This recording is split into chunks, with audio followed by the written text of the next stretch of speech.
We are open in InDesign right here. And the first thing that the Trifold flyer prompt asks is an 8.5 by 11 document. Going to create new. These little videos that Adobe provides are pretty good, but I'm going to let you access them on your own time because I haven't gone through and figured them all out yet. But here we go. We're going to start a document manually with the right size. First of all, changing the units to inches, because everything that this assignment asks for, most of it is in inches. All right, we can set the width up 8.5. We can set the height as 11. And we want this one to be in landscape orientation right there. We can set a lot of the dimensions on this too. So we want 2 pages actually, and not facing pages. This is all stuff that the assignment prompt asks for. Doesn't matter what it starts with because they're not facing pages. And I'm not going to do this till I get into the actual document. I do, however, want to set up some margins for each page. We're going to go to margins and make it 0.25 inches. The link was keeping these all the same. Hitting create.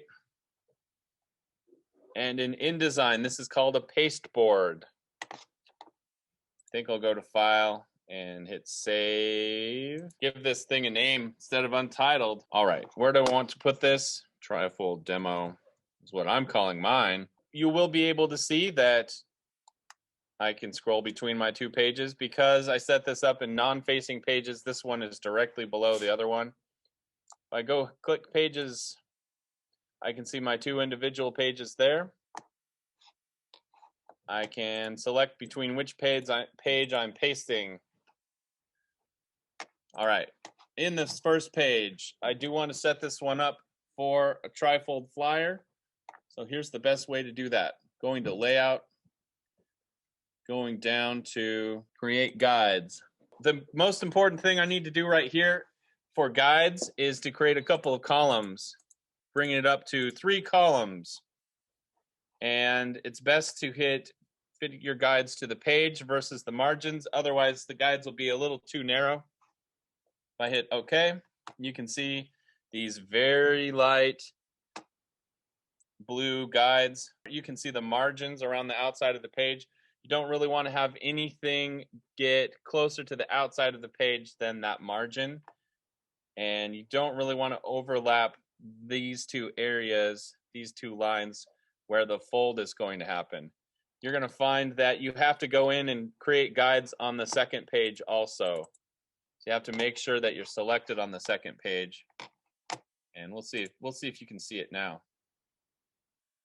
I go Layout, Create Guides. On a PC, that might not be in exactly the same spot. Hit OK. Now you can see guides on the second page and the first page. So most of the operations in here are going to be kind of like this.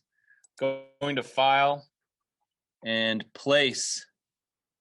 You can also hit Control D or Command D to place. So I'm going to place my KYRS logo, and I think this one has to be in the upper right hand of this layout in order for it to work.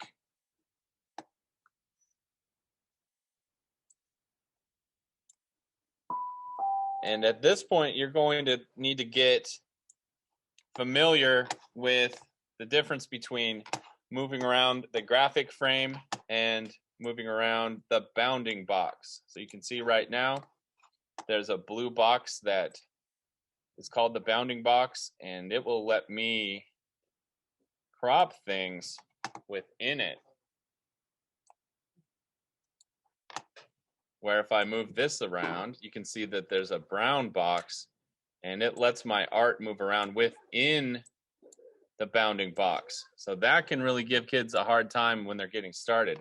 If you ever get into trouble with it, free transform. See you on Thursday. Changes them both at the same time. See you, Maddie. I'm hitting shift so that maintains the height to width ratio. All right. That should be enough to get you started.